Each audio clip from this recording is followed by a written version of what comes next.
Okay, and welcome to this week's lesson.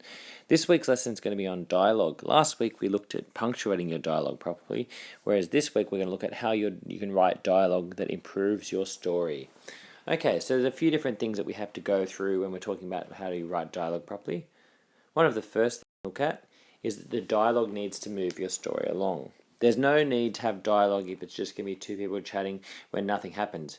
It either needs to tell us something about the characters, or tell us something about the story, or reveal something to us, or to explain how characters connect and talk to each other. But you shouldn't just have dialogue for the sake of just people talking.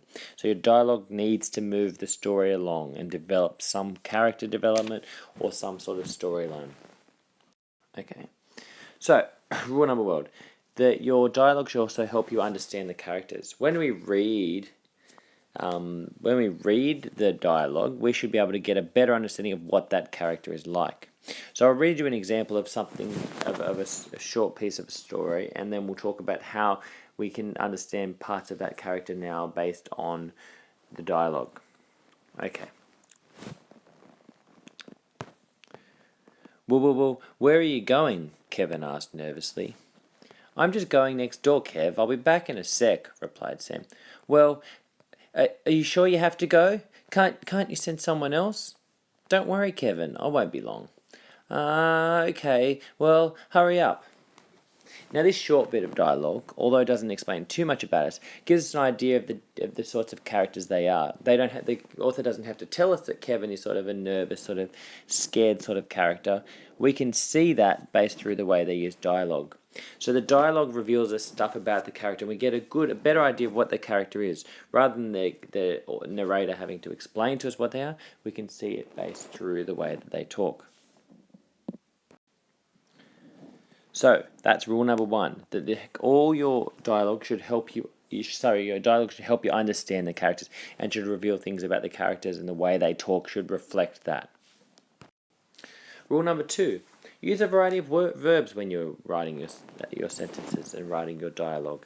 Use words like, "Where are you going?" whispered Jack, or replied, or if someone's screaming, screamed, or howled, or mumbled, or shrieked. Sorry. Banjo's trying to get in my door. Sorry, just wait. Sorry about that, guys. Banjo just knocked on my door and tried to scratch to come in, so I just had to let him in the room. Okay, so where was I? Using a variety of verbs in your sentences changes it up a bit and does explain more about how the characters are feeling and how they're acting through the dialogue. The next thing you have to consider is try to use dialogue to create interesting characters or increase tension between characters. If there are two characters that don't like each other, or are sort of, they're competing against each other, then the tension should grow between those two characters. If they're both they're both trying to compete for something, then the dialogue should build that tension between those characters. Or if they're both sort of hiding something from each other, then that should be brought out through the dialogue. Okay, next one. Make sure your speech sounds natural. Now, this is a really, really important one, okay? It shouldn't sound like a proper person is talking. And like I wrote down the bottom, give your characters a unique voice. Not all your characters within the story should sound the same. Your dialogue should change depending on which character is talking. If you've got a character that's, an old man, then he should talk like that old man should talk. If you've got two characters and one of them's sort of the cool guy and the other one's like a bit nerdy, then the dialogue should reflect that. They shouldn't speak the same. Now, that doesn't mean that their speech is overly exaggerated towards one way, but it does mean that character has a unique voice that sounds like them, so not all of them sound exactly the same. I'll give you an example of something I just wrote. Peter started to explain to Henry what had happened at school that day. So he walks up to Mrs. Stevens and he says, "Knock, knock, Petey." Peter's mum had interrupted his conversation with Carl. "What, Mum?" Kevin replied angrily. "I'm just checking that you don't have any clothes that need washing for tomorrow." "No, Mum, get out, I'm on the phone." Now you can see that the way that this character talks, we're giving him a unique voice. Not all these characters sound the same. Just things like Petey, the way that Mum says things, and the fact that he's angry and it's in capitals when he's speaking to his mum. So he's a teenage boy, and when he speaks to his mum, he speaks angry, but then when he's speaking to his friends, he changes the way he speaks. So not only does their characters have a unique voice, but their way of speaking differs depending on who they are talking to. Which brings us to the which is that you need to listen to real life conversations and think about the way that people talk. This is a really, really important one that you shouldn't seem forced. You should think about what you would do in that situation, or sorry, what that character would do in that situation, and how they would speak. It shouldn't sound really, really forced. So next time you're not doing anything, just sit down and listen to the way people talk. Listen to the dialogue that they use when they are talking to each other, and then think about how you can use that within your story. That's a really, really important thing. A lot of writers say that they sometimes just go to cafes and they just listen to the way people speak, and that helps them with their writing as well. Okay, next rule is don't have a long scene of dialogue. Don't just go on and have a page worth of just talking back and forth unless the dialogue is bringing something forward. If you have too long a scene of dialogue, then it gets really, really boring, especially if it's not going anywhere. An example of this would be this.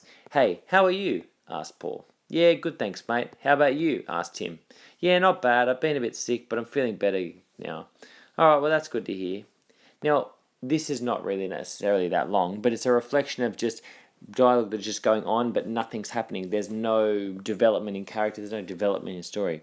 If you're going to do this, I would consider trying to fast track a little bit the conversation and make it so it's a little bit more important. Okay, we don't want to have pages and pages of just dialogue that don't go anywhere. So that's the next rule. Don't have a long scene of dialogue.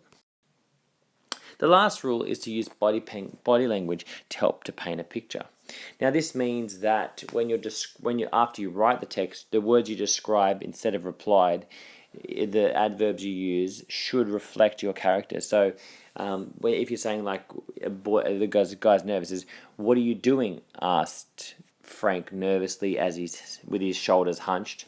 Those words you use to describe how they are talking and what they're doing. If they're a very confident character, so you might say standing proud, the ability to talk and to explain how they're expressing their dialogue, the body language they're using, is a really, really important way to describe your character's personality.